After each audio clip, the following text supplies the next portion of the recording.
Hey, what's up guys? Today we're gonna wire up a thermostat, and to make it simple we're just gonna use what's most common in Wisconsin. I will make further videos for other applications such as a heat pump with second stage heat or dual fuel, but this is gonna be for a gas furnace, oil furnace. Typically with a boiler you're not gonna have AC, so you'd eliminate some of these, but we're just gonna stick with if you had a typical oil furnace, gas furnace. What you're gonna need, really only 3 tools: wire stripper, an 1/8 inch precision flathead screwdriver, and that's gonna be for the screws on these sub base. A lot of the new Wi-Fi thermostats, you actually won't need that. They're just little push tabs, so it makes it easier to install it that way. And then finally, an 11-1 screwdriver. I just personally like to use this while at work, along with my flathead and Phillips bits. I got square bits in here. The nice feature that it has is it ratchets both ways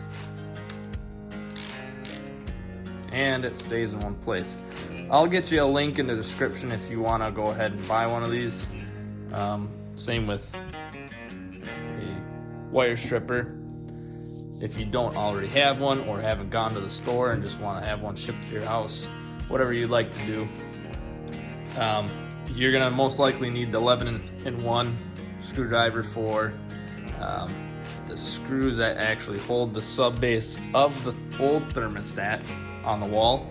Now before you take off the old thermostat, make sure that you take a picture of how it's wired up, because if I have different colors than what you have, you're gonna have to change things down at the furnace, or you're gonna have to keep the same colors to the right terminal. Start off with, I'm gonna grab my wire here. I have a 10 conductor wire, which is not typical. Usually I like to run 8 wire, but a lot of older houses will have 4 wire or 5 wire up here in Wisconsin. So if you've got 4 wire, it's gonna look like this. You'll just have a green, yellow, red, and white. Now if you have a 5 wire, you'll have an additional blue. So if you don't have this extra wire, you won't have what is a common wire. So if your batteries die, then the thermostat will be blank. You'll lose function to your furnace or air conditioner. So we'll have to check to make sure that the batteries are still good. But if you do have this common wire, you technically don't need batteries. And how we wire it up is pretty simple. You can either coordinate colors just to make it easier on yourself. You can write this down if you'd like. I use blue for common. I'll use white for W, which is your heat. I'll use red for power. This is your 24 volt. And then green is not ground, it is fan. It's G. And then yellow would be for your cooling. So I'm gonna go ahead and start to get this wired up. One way to make this a little simpler on yourself, if you've got a lot of extra slack in your wire coming out the wall, you could actually cut these little tips off just to give you a fresh bare copper. But if you don't have that, you don't have to strip that. I'm going to strip this quick.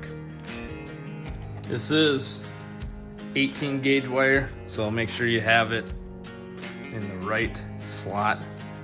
Now what I like to do is I like to organize where the wires are going to go ahead of time. So I would usually put blue, I'll just put that all the way to the top. I kind of mix these all up now.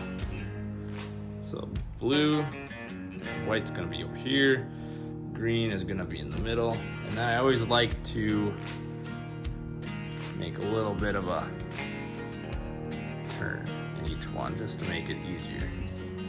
Just a little turn. Go ahead and just make sure you got about a 1/4 inch of bare copper in there, and then you'll just stick it right into the slot. Make sure all of your terminals are loose, these screws. So they'll fit in nice and easy for you. Now what I like to do when I'm wiring these up is I leave the sub base actually loose off the wall before I screw it down. Otherwise you're going to be battling these wires the entire time. And that way you can get a hold on the back side if you've got enough slack. Sometimes you don't have enough slack, but still I leave the thermostat screws off the sub base. Now this is going to lead down into where your furnace is. Down on the lower section there's a control board, and you want to make sure that you match up the right terminals on the control board. So when you're downstairs in the blower section, blue is going to match up with blue upstairs on the thermostat. So common and common, make sure it's the same one.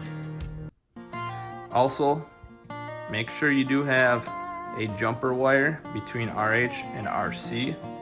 If you do not and you have cooling and your red wire is on RH, you won't have cooling in the summer. And vice versa, if you've ran this red wire to RC without a jumper, then you'll have cooling, but you won't have heat. So this is just a simple setup to wire up a gas furnace. If you have a two-stage furnace, the furnace will actually control when second stage kicks in via time. Most of them are around 7 to 12 minutes depending on what brand you've got. You can wire up a two-stage furnace. You just are going to have to make sure you have a W2 capability. You have a W2 terminal. So this is just a single stage, easy, non-programmable thermostat.